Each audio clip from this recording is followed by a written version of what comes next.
जज़ाकुमुल्लाह।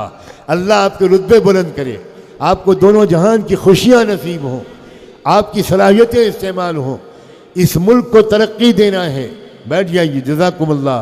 हमें अपने मुल्क को तरक्की देना है, हमें अपने मुल्क से नफ़रत को ख़त्म करना है, अपने मुल्क में भरोसे, भाईचारे और मोहब्बत और प्यार की गंगा जमुना को बहाना है। हमें अपने मुल्क के अंदर माहौल को बदलना है, शक शुबे के माहौल को ख़त्म करना है।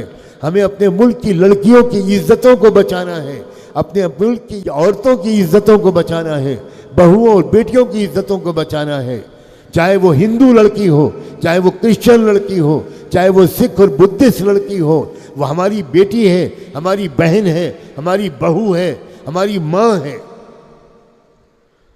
इतना मजबूत रिश्ता अल्लाह ने हमारा हर इंसान के साथ बनाया है। कुछ वो भूले, कुछ हम भूले, सिर्फ वो नहीं भूले हैं उस रिश्ते को, हम भी भूले हैं।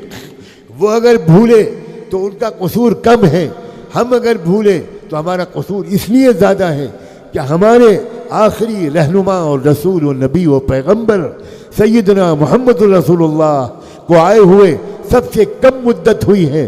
उनके वेदों को उतरे हुए हज़ारों साल हो गए।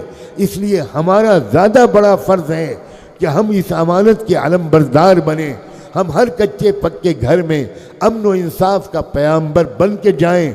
कोई डर खौफ नहीं, हम अल्लाह की मदद के सहारे जाएंगे, नेक नियत के साथ जाएंगे। इंशाअल्लाह मुल्क के अक्सर लोग आपका मोहब्बत के साथ इस्तकबाल करें।